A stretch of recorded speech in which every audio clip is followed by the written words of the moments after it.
peut-être parce que collectivement, on ne porte pas assez le micro, la caméra sur les explications calmes et apaisées de qu'est-ce que c'est aujourd'hui et où on va. Je tiens à rassurer nos téléspectateurs, c'est qu'il ne s'agit pas de capitalisation. Il s'agit bien de... Nous allons, comme le système actuel d'ailleurs, être un système qui permet une transition complète. Le point sera fixé à 10 €. Il aura dans toute sa fonction tout au long de la carrière, ce point sera revalorisé en fonction de l'inflation.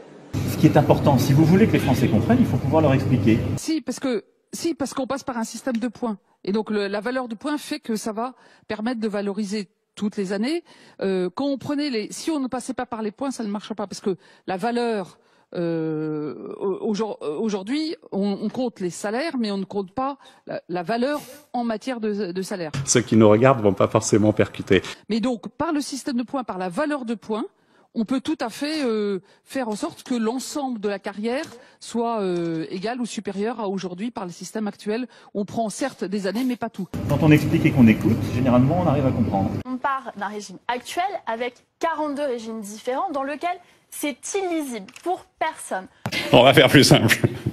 Si je prends mon exemple, j'ai été un peu salarié, un peu en congé parental, un peu pigiste, un peu au gouvernement. Et puis il y a une deuxième erreur qui a été faite et alors dont nous portons tous la responsabilité. Moi y compris, je ne me pose pas en censeur, c'est le fait d'avoir probablement été trop intelligent, trop subtil, trop technique. Je crois qu'on peut être cultivé, parler comme les Français. Qu'est-ce que ça veut dire, hein? C'est un coup monté ou quoi? On se fout de moi? Mais où est-ce que vous me les avez ramassés? À l'asile? Cette plaisanterie comportera des suites, et j'exige une enquête. Faites-moi évacuer les salles, alors!